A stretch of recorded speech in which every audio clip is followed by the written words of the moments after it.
Jar Oil. The company have filling stations across the country, and our rates are relatively cheaper than anyone else across the country. Jar Oil is the biggest producer and distributor of cement in the country with the most competitive prices in the market. At Senegambia, deposit and withdraw money, pay bills and buy mobile credit without fees. Transfer money wherever in the country for only 1% fee. At Wave, Bustle Mufine, Wave, your money is yours. Thursday, the 3rd of July, 2025, and live on West Coast Radio, Coffee Time with Peter Gomez. Thanks for joining us. For the next hour or so, we have Madi Jobarteh, as they say, in the house. Madi Jobarteh is the guest on Coffee Time with Peter Gomez this morning. Madi, a bespectacled Madi Jobarteh. I'm not used to seeing this version of you. You know, well, at time, things come with time, and but yeah, I mean, for reading purposes, sometimes. Okay. So your vision also is gradually fading. I get short-sightedness. I've been wearing these now since my 50th birthday. So that's a good 13 years ago. Okay. Well, I guess me too. 5-6 years ago. Yeah. Very good. Well, the last time you came here, I don't think you had them on. Yeah.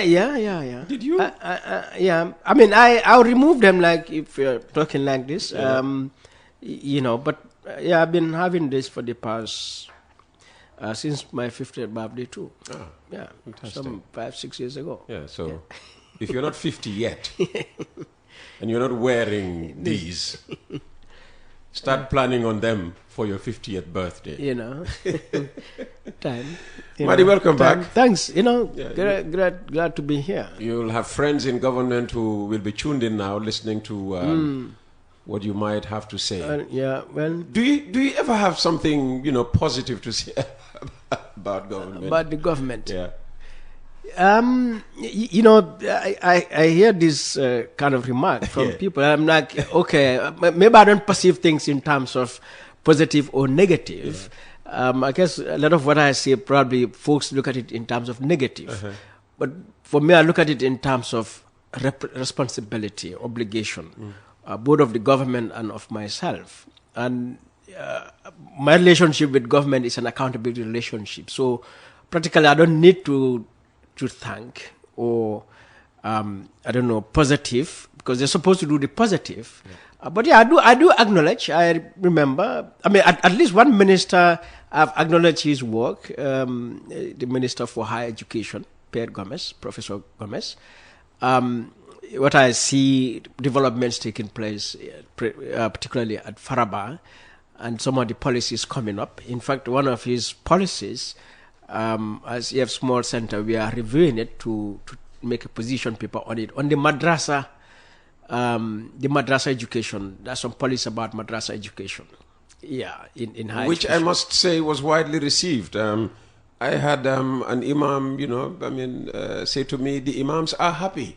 Playing on the youths are happy. Yeah. Given the large number of, section of the population into that kind of education stream, it cannot be ignored.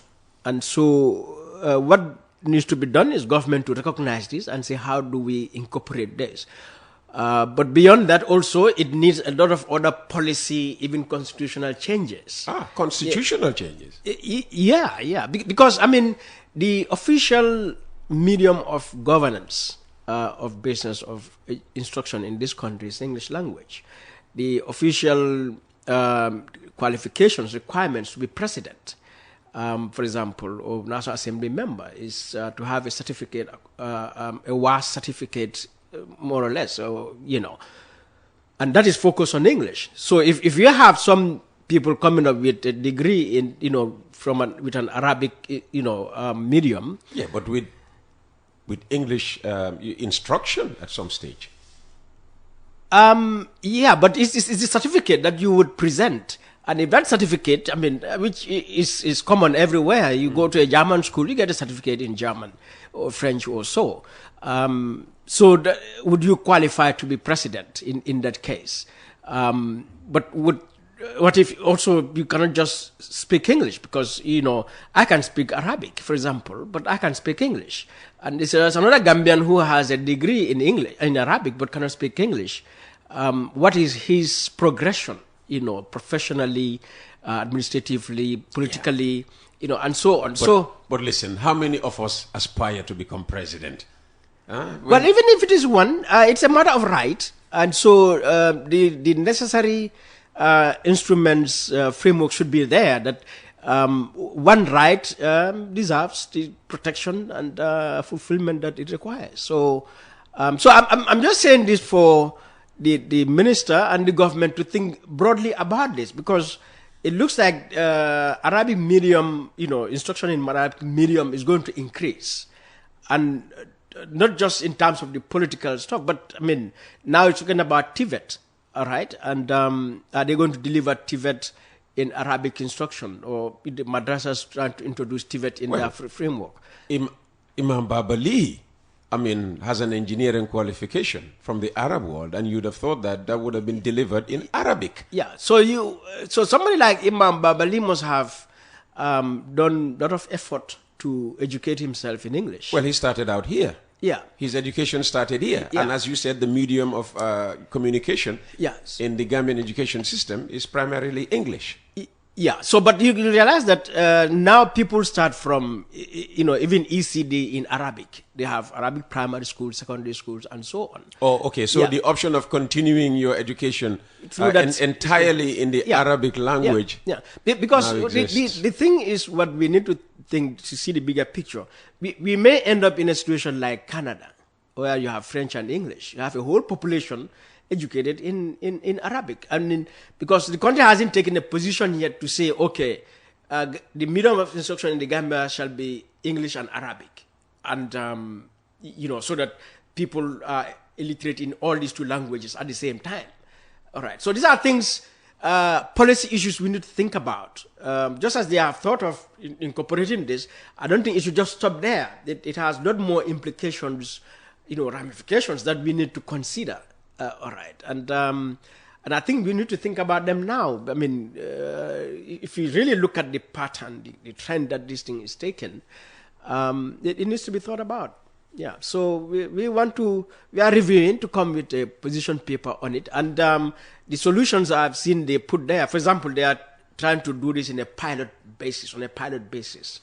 And for me, pilot experience is not something that Gambia is good at. It doesn't go far. And so instead of doing this as a pilot, I think we need a whole new review of our education system, education policy, even necessary laws to come to a decision so that we put the resources, into our education in a holistic, comprehensive way to deal with this, as it is. Yeah. And if we undertake that review, should we just, concentrate on Arabic, English, French, whatever? What about our own languages? So that is also another aspect that we are looking at, because if you look in our constitution, section 105 spoke about the use of national languages in parliament. That by an act of parliament, parliamentarians can include our national languages, one or all of them, in addition to English to use. Right now, you cannot use Wolof or Mandinka or Manjago or Jola in the National Assembly. Which is a shame. Yeah, which is a shame. Because you hear some of them struggle to express themselves. Yeah. And some of them, because of weak, command of the language, they end up saying next to nothing in the house. Not that they don't have anything to say, is they're just fearful of saying, because whatever they say goes out, into the open, and they're just fearful of not being caricatured because of language. Yeah, but also there is a level of competence. So even if they are not afraid, but then you can only deliver what you can deliver. So if you don't have mastery of this language to that extent, you cannot really express your ideas, and they may be very good ideas. Yes. So that is also a matter to think about, because already you have a so-called pilot on the use of Wolof. Why are you calling it so-called? Is it not a pilot? It is a pilot Yeah. officially, Yeah. but I call it so-called in the sense that I don't really approve of it. Why? Because these are fundamental national development imperatives. And what is the value of a pilot for these things? I mean, I would pilot something that is peripheral, really, something I'm trying to introduce. But these are not things that we should be testing and seeing whether it will work or not. These are, I mean, it's like I'm building a house. I'm not going to pilot my foundation. I'm not going to pilot the pillar. You need the foundation to build a house. All right. So I may pilot. I mean, I don't know where I will hang a flag, maybe, because that's peripheral. I mean, at the end of the day, but fundamentals like that. So the use of our language, our I don't like calling local languages, but national languages. Should be something on the first day of independence that we should be talking about. We should have been using today, right now, speaking in our national languages. Yes. I mean, which is a great failure. I mean, a terrible failure. So that 60 years down the line, we don't talk about piloting that. That is a matter that is a national issue we need to put right there in front. So if you consider that, okay, now the Madrasa Arabic education is there. We already have the English. In 20 years' time, what would be the landscape like? In 50 years' time, because I mean, Chinese is and now, yeah. So we need I'm not sure whether we have a language policy, in fact, in these countries. So we need to really seriously think about national development. And Peter, this is part of the fury, the impatience, and the worry that some of us have, or myself, that until now, I have not been convinced, really, I mean, beyond all reasonable doubts, that we are seriously committed to nation building. I think for me, we are taking the matter of nation building in a rather lackluster manner. So you have pilots, projects, and so on fundamental things, whether it's agriculture or education or sports or energy. Like, we should have established systems, structures, I mean, functioning, delivering, changing our society. But we sit here, just before we came on air, we talk about internet. Like, yeah, you and I remember the heydays of Gamtel or Gamcell. Gamtel, it's Gamtel, in terms of telecommunications. Yeah, that's the parent company of Gamcell. Exactly. Yeah. So we get to this point today, internet is a problem. I mean, we had an institution, Gamtel, which was supposed to have all these skills, the knowledge, the resources to build an infrastructure, telecommunication infrastructure, that by today, live streaming, stuff like this should just flow as you would have in England or Germany or the US or anywhere But else. what we have is things have so degenerated at the company that And then you they're looking for buyers. Yeah, then you come around, you hear piloting this telecoms or this telecom project. No, we should have had a foundation, and so it cuts across. And so for me, this madrasa issue, I welcome it, honestly, but I just think the thinking should be broader and bigger than what it is. But it's a good start. And what about the local languages? I mean, you're saying it's so-called. Yeah. Do you have a problem with the fact that Wolof was chosen as the pilot language? No, problem, absolutely. I just have the problem with the piloting team. But so we have like 9 or 10 national languages. I think we need to develop all these languages. We should have developed them a long time ago, so that there is a common script that any language in which you want to write, you can write with that script. Because at the end of the day, what makes the difference between Wolof and, say, English is just the script. Yes, I mean, because language is just a container. It's a container of our ideas, our experiences, our culture, how to express those things. All right, so we can express everything in Wolof. But then can we bring down that into writing? And that requires script, that requires an alphabet. all right, which we should have developed. And that alphabet also... Well, apparently one has long been developed for Mandinka. Yeah, so again, it is all piloting, because they even had what they call non-formal education, which engage in things like that. I mean, alphabet and numerical literacy, all right. But why is it that, today we are not using those things? I mean, and English still dominating. So for me, that is what because we need. We have to be part of this global community. Yeah, but that is... Wolof is only spoken where? Primarily in the Senegambia region, a bit of Mauritania, a bit of Guinea-Bissau and Ivory Coast. Poacher. Yes. Who speaks Dutch other than the Dutch people? Who speaks Estonian other than the Estonian people? All right. Who speaks who speaks Mongolian? Mongolian. Who speaks German? Really, apart from the Germans. Well, it's spoken in Austria. It's spoken in Switzerland. Yeah, because there are Germans there. It's spoken in Namibia. Yes. Well, fine, because that was a colony of Germany. All right, but I mean, so why therefore should we be worried about our language is not being global? No. What matters is in German or Estonian or Mongolian. What concerns us is nobody does business in these languages. Yeah, that's what I'm saying. But nobody does business in Mongolian. But Mongolians are doing business with everyone else. But Mongolian is spoken only in Mongolia. Yeah, but Estonian, Latvian, who does business in Latvian?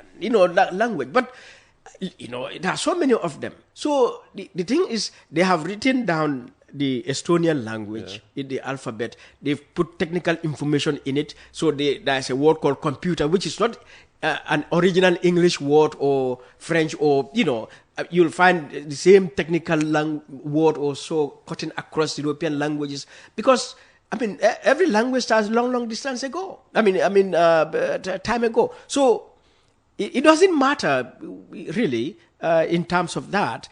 And so we needed to have that kind of alphabet. And for me, the second thing is, I'm not bothered with Gambia having any language as its official language. In the first place, you don't need one official language. We need to recognize all our languages as official language. But then, any language we can use, let's say if our president goes to anywhere around the world, should be able to speak in any of those languages or any one of them. But again, even if I got to choose one language, I have no problem with that, as long as it's a Gambian language.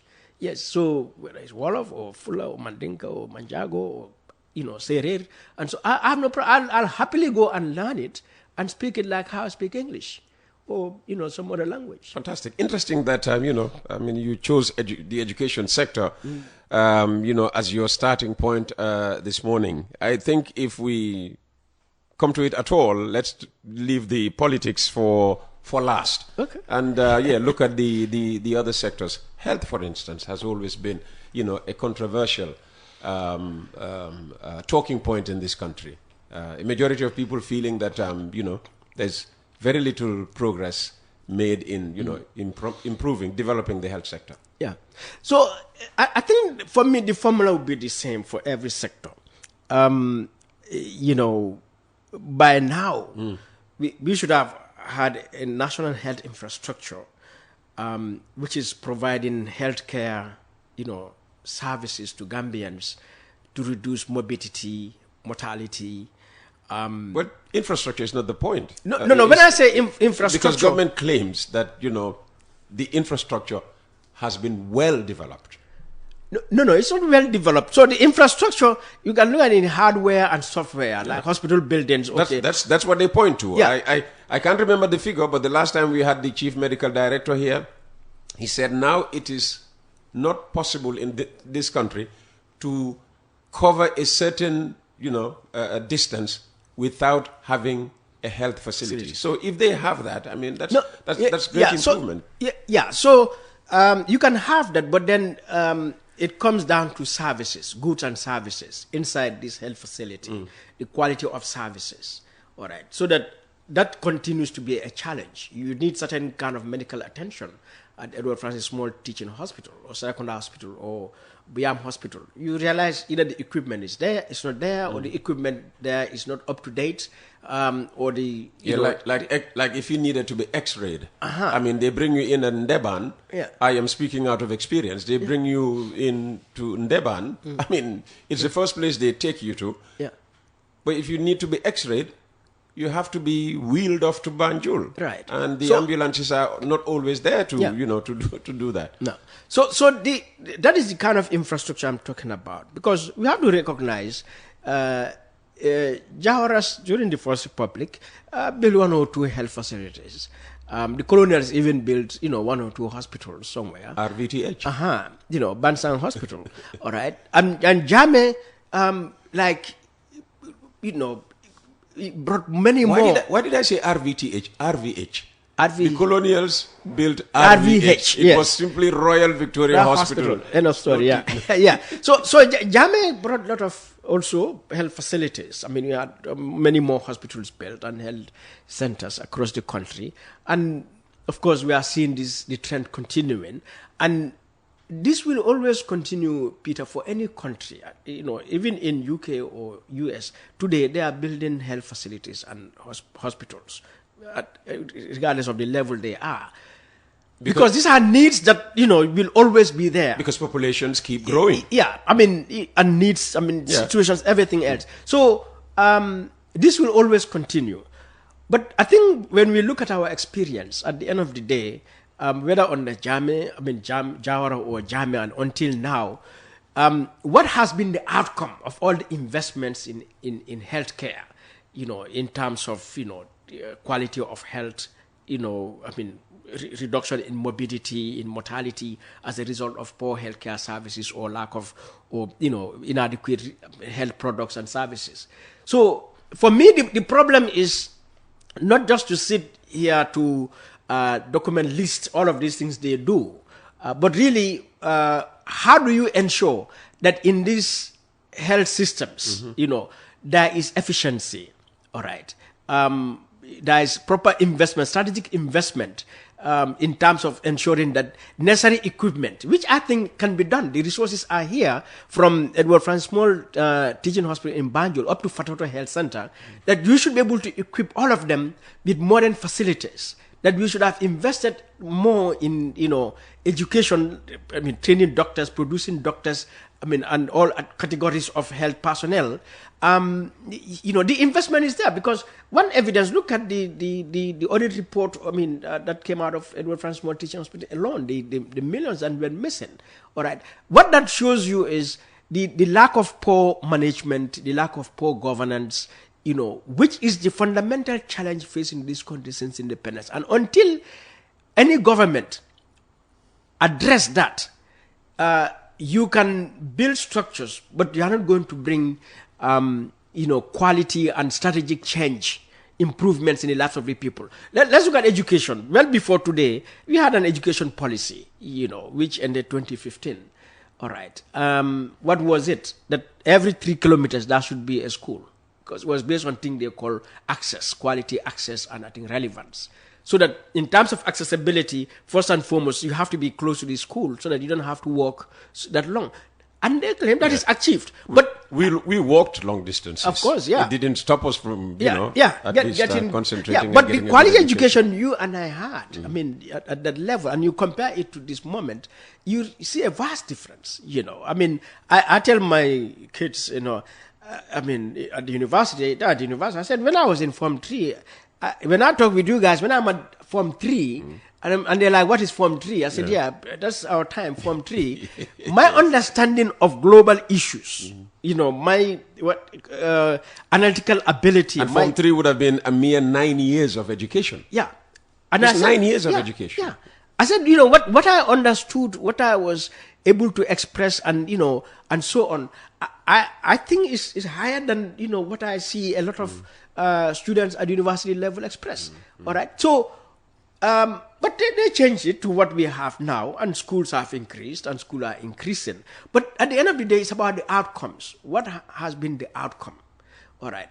So for me, I think what has been afflicting us is the the failure of management and governance, which means we have failed to put in the necessary infrastructure, strategy, plan for every sector you look at. I mean, let's say communications, roads, road construction. I mean, when I travel around, I see the roads they are building. I mean, I wonder, okay, do these people have a national road master plan? You know, understanding what a road, the value of a road as a key driver of the economy. But what makes you wonder? Because I look at the roads built, like where they are built, the quality of the roads, the structure of the roads. I see, you know, I mean, them becoming like more of a liability, you know, obstacles to development than really you're freeing.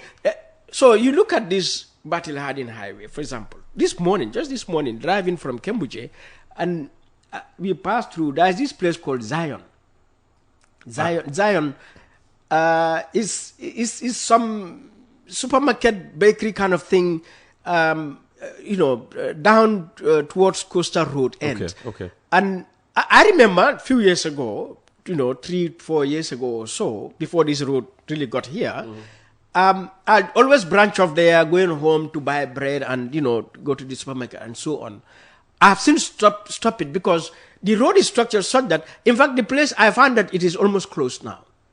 Oh, yeah, it has become inaccessible. Inaccessible, and it was a budding business.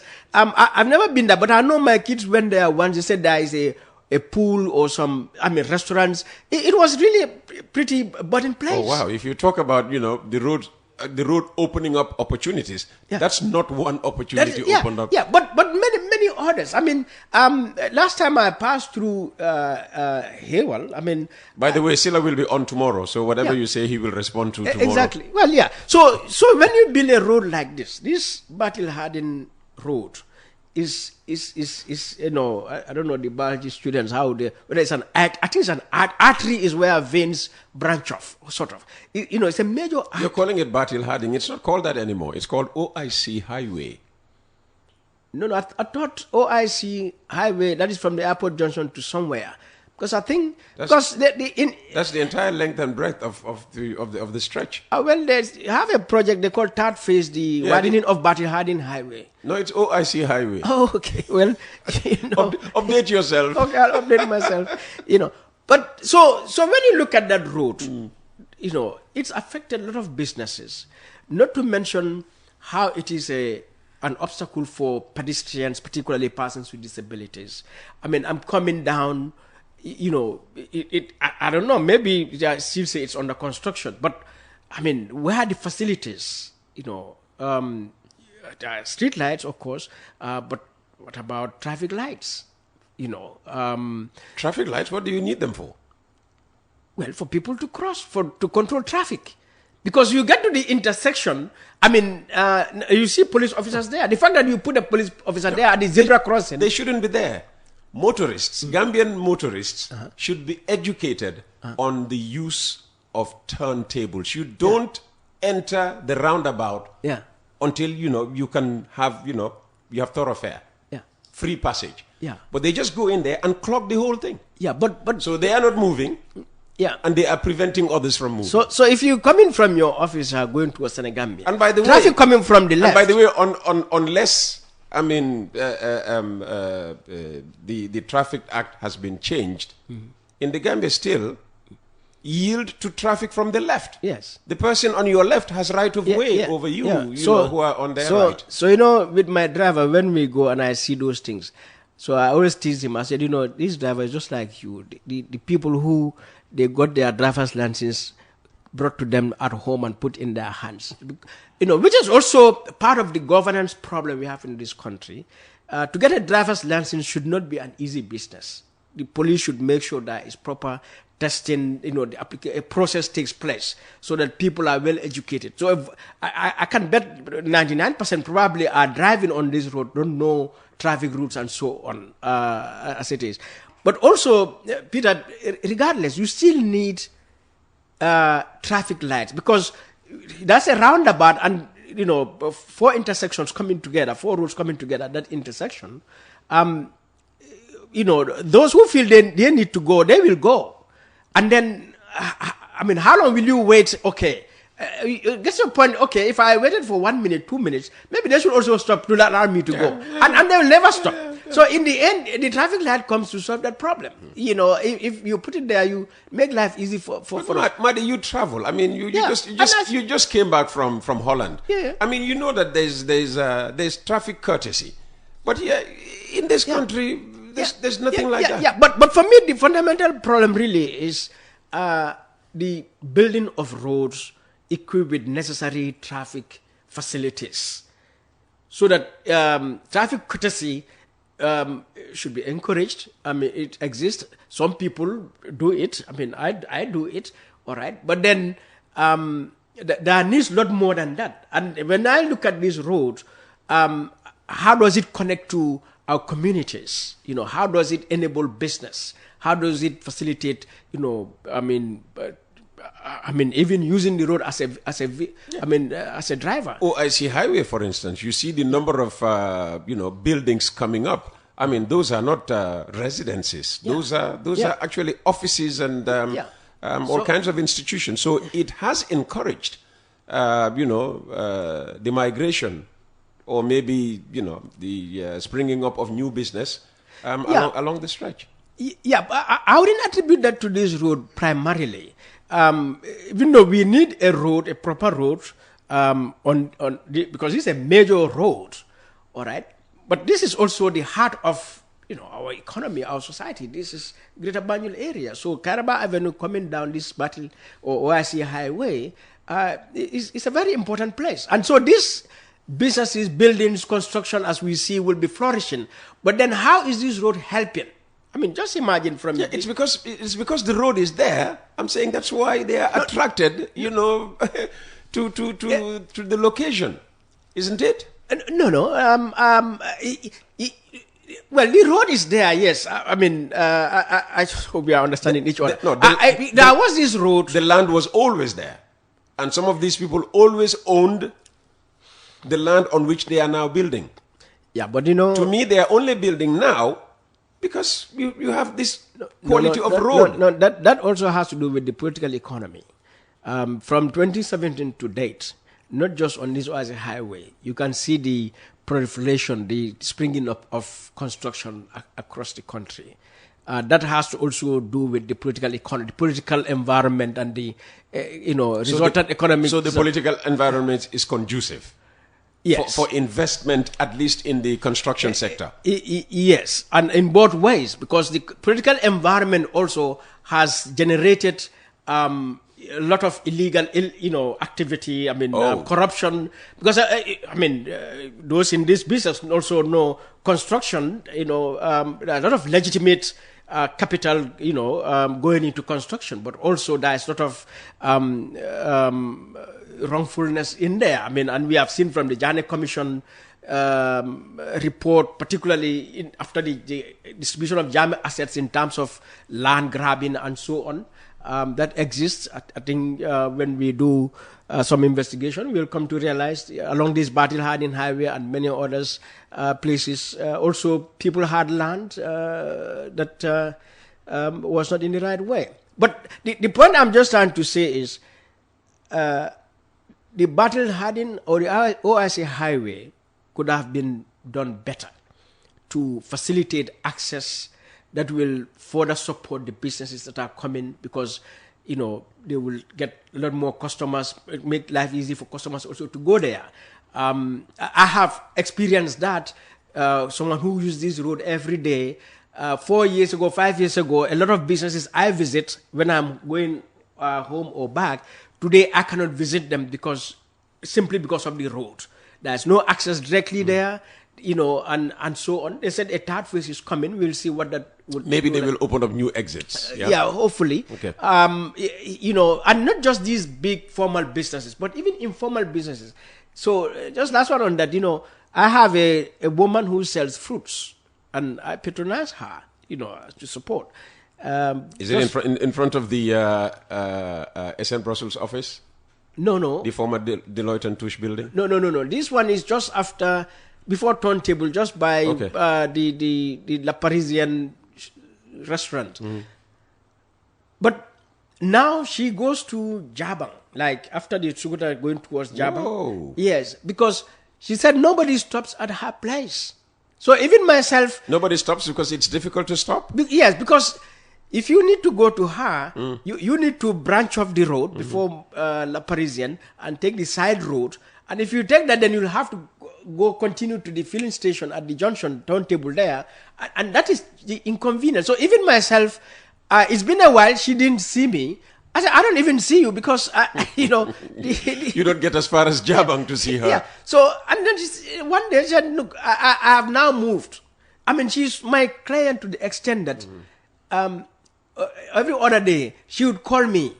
Hey, client, I'm not mboha, I'm not I'm getting material nyata mango. All right. I mean, that's how it was. But then eventually, everything dropped. Yeah. So new opportunities created, but some killed off along the way. Madi Jobarteh is the guest on Coffee Time with Peter Gomez this Thursday, the 3rd of July, 2025. He's with us, and later on we'll be seeing whether you have any questions for him. Gambia, deposit and withdraw money, pay bills and buy mobile credit without fees. Transfer money wherever in the country for only 1% fee. Ak Wave, Bustle Mufine, Wave, your money is yours. One thing about us, we forget too quickly. Yeah. You refer to the Jame assets.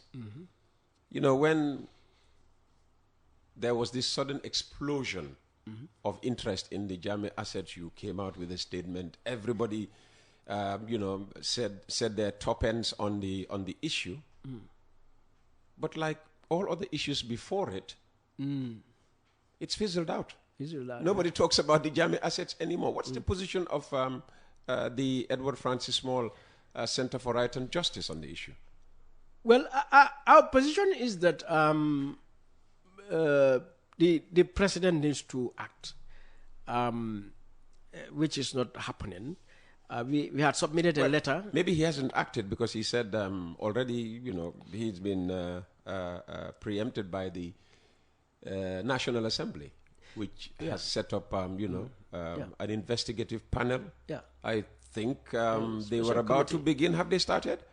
Yeah, they've started. The public hearings haven't started, but they are working in the background and so on. Yeah, so the president, the National Assembly is not his substitute.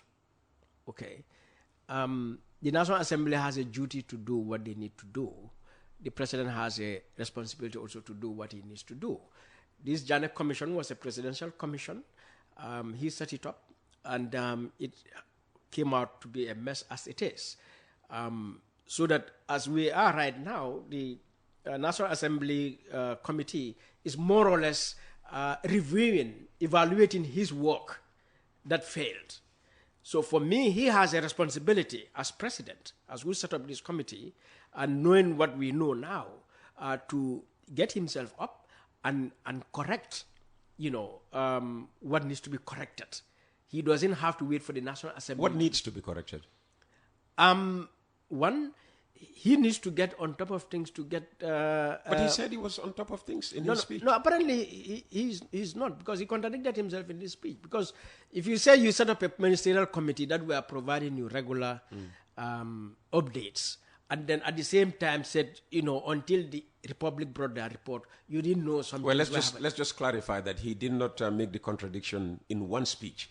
Because he had delivered one speech where he claimed to be this, and then later on he made another speech elsewhere where he claimed to be that. Yeah. All right. Just to say that the contradiction was not in one speech. Yeah. So the English version, the Mandinka version, you come to realize the Wolof version.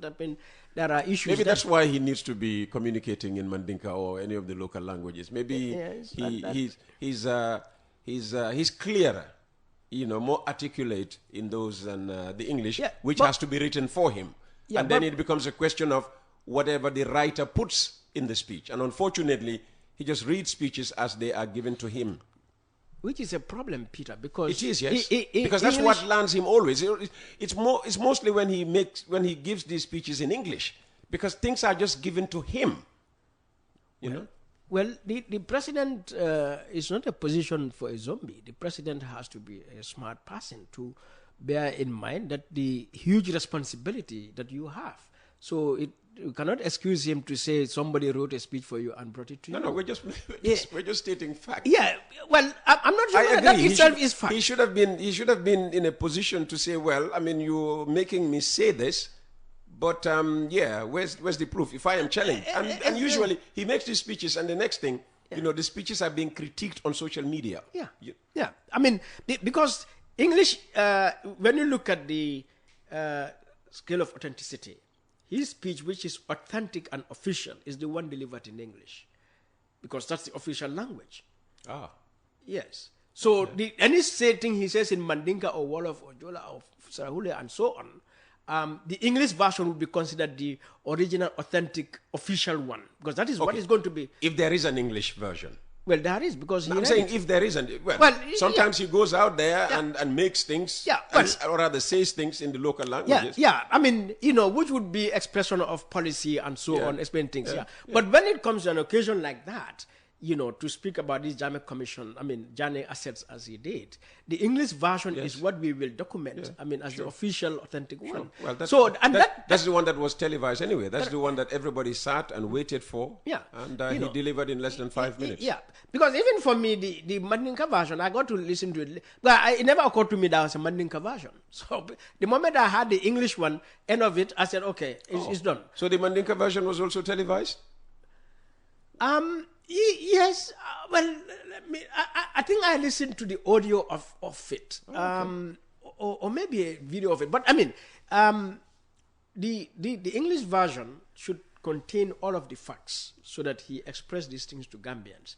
Now, it is very apparent that he is not on top of things, or he is misleading the public. Okay, but as I said, it is his responsibility to correct all of the problems that came as a result of the Janneh Commission, and especially the disposal of the assets. And our position paper, or our statement, if you recall, we had provided certain temporary measures we think, as the president, he needs to take as part of correcting this problem. And maybe that will help even the National Assembly in that process. For example, interdicting ministers, officials in the State House, in the Ministry of Justice, in the Ministry of Tourism, and any other ministry that were involved, with the sale of these assets, freezing, applying to the courts to freeze all Janneh assets. Anyone who bought a Janneh asset, a vehicle, a land, a watch, whatever, keep it there, don't use it, park it, no work on it until an inquiry is done. Set up an independent inquiry, to document, to collect all the necessary documentation. Because you look at the Ministry of Justice, they are saying practically there is still some documentation with the receiver, that they need to collect, 5 years later. So it means there has been gross inefficiency, and that can only point to corruption. All right. In the Ministry of Justice and the relevant, ministries and officials concerned. So bring them to order. So there is what the president could do, which will not interfere with the parliamentary inquiry, rather would strengthen the parliamentary inquiry. All right. This is where we are. Speaking of interdiction, we just had the National Assembly Joint Committee report on the $30 million oil scandal, and direct or indirect involvement of people as high up as ministerial level. Ministers, What's have you brought out a statement on that? Yes. Oh, okay. So we didn't only bring out a story, a statement, but we also did a simplified summary explanation. Yes, of the whole report, because it's 112 pages. Okay.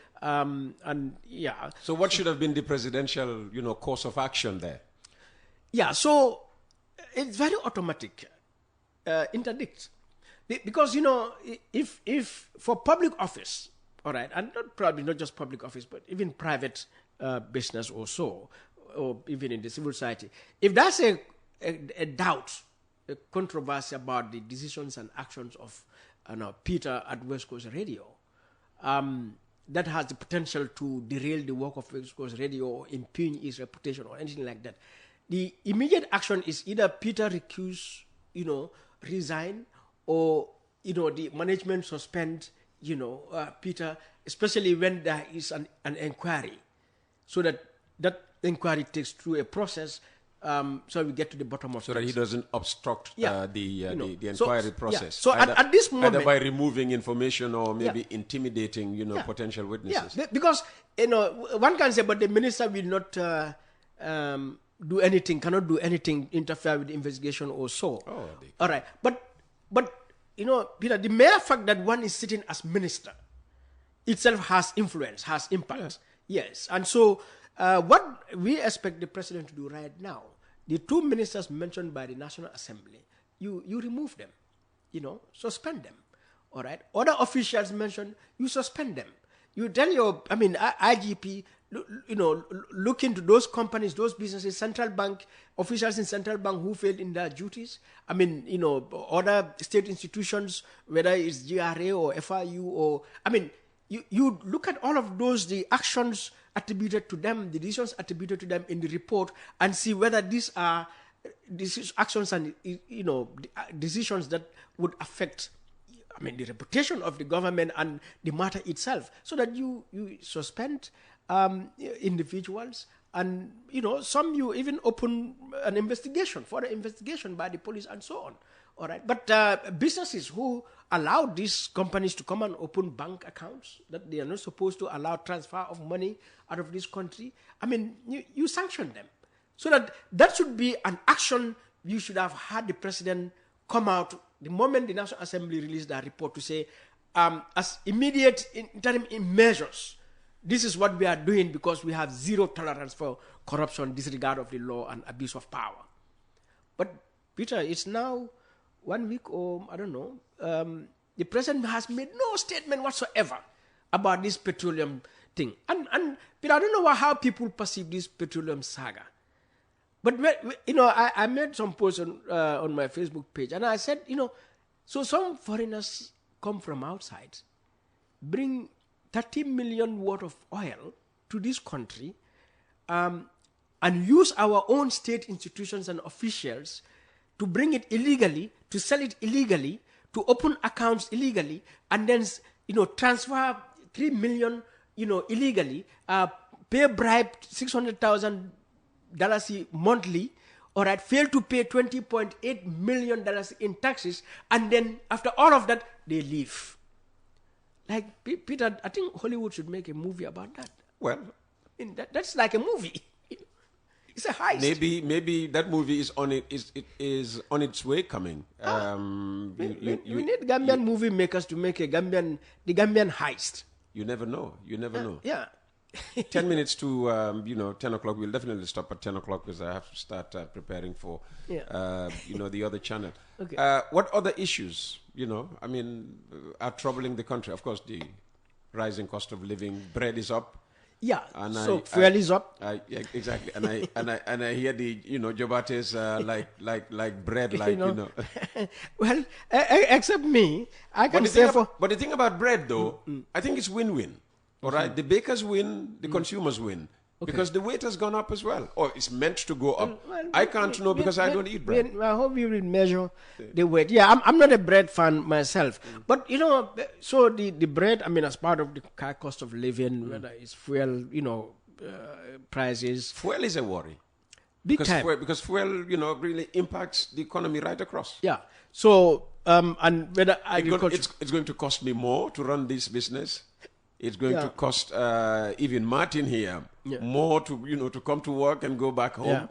So I think the fundamental problem afflicting our society, which I said earlier, is a governance and management issue.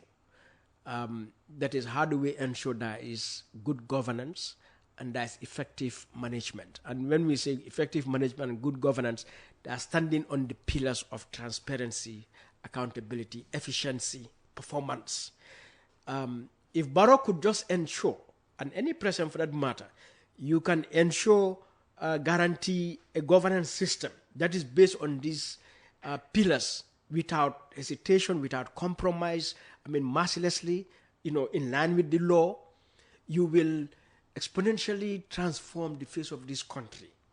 Because if you look at the resources going into, say, our roads, or education, or agriculture, or healthcare, energy, and so on, and then you look at the output of these sectors and these services, you see how poor they are, and which is the base of all of the problems that will come in terms of unemployment, in terms of... But that's not all Barrow's fault.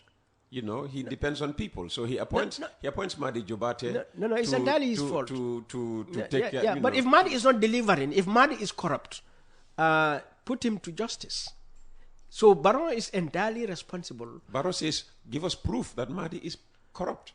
Well, the National Assembly just released the petroleum saga. Okay, you're waiting on him to act on that one. The Jame investigative journalists have exposed corruption. National Audit Office has exposed corruption. Presidential commissions have exposed corruption. Police investigations have exposed corruption. Civil society organizations have exposed corruption. In any sector you can imagine. Well, they tell you... So the evidence is glaring. But they tell you, these have been handed over to the judiciary, and nothing happens. And well, they said the judicial process can take a long time. No, they're not handed. They can point to Abasanyang, for instance. Yeah, but where's Abasanyang's case? How far have we gone with that case? Well, it was supposed to be, the case that would set the example, proof that this Barrow administration is really, serious about dealing with corrupt people. That is not an excuse for them to say. They take matters to the judiciary. Are they prosecuting that case diligently? We also have cases where prosecutors just fail to come to court. Exactly. Or they take cases there, the Gun Petroleum, only to let it collapse. Yeah. And the recent one, there is one case the judge threw out, for lack of due diligence and so on. So, therefore, Peter, the problem we have is this governance and management. You see, governments everywhere, even the government in Somalia, is building roads and schools in the midst of war. Seriously? Oh, yes. In the midst of war? Peter, if you go to Senegal, here we can build a road and sing about it. We can build a school and sing about it. We can build a hospital and dance about it. But you go to Senegal, you will see far better roads and more roads and schools and hospitals. Well, maybe they sing about it. We are just not listening. We are just not listening to hear the singing. I'm just saying, it is not unprecedented. That the Gambia is doing this, or is remarkable, so to speak, because this is the function of government, and the cheapest thing for the government to do is to build a road or a building or a school, simply because the money is there. I have 4 minutes. Yeah. I have 4 minutes, and I need you to, to look at the politics of the country, because next year we go to elections, and what is happening to the two main parties. UDP on UDP, and now we are having NPP on NPP. What do I mean? You have some of the, main actors of the UDP coming and fighting each other in public, and now you have the NPP, all right, split down the middle, and some previously, presumed immovables are now moving towards this. Is it Keba Madi fellow? Well, so you have a mass movement, just as Barrow did to UDP. Moving from the old NPP to this new party that is coming up. That I understand even the name is going to be the subject of controversy. Okay, yeah, Peter, it's all good. It's all good. Yeah. I have said this about our political parties, the way they are structured in every sense of it, their operations and everything is undemocratic, and it is not helping both the political parties and the government, and the Gambia itself. We need better parties than we have. But these agitations, vibrations that we are seeing... Better parties, so we don't have... There's no single party out there that impresses you, Madi Jobarteh. No, not at all. Oh, wow. Yeah, so, because our parties also have to operate along democratic and good governance principles. And when I look at all the parties, in fact, I'm preparing an article to suggest reforms that our political parties need to do. But so these agitations we are seeing is inherently, in one sense, it just shows our political parties are not situated on any principle or high values. And so it is more about selfish interests and so on. And so in the contest for, position, for resources and so on, they will clash from within. And that, what it can do is to speed up the reforms that are necessary, to expose the weaknesses in the parties, all right? And hopefully, going forward, the parties and the rest of the government system will realize that, look, the current state of our parties is untenable. All right, parties cannot be controlled by one person or few people or, with what agenda as such.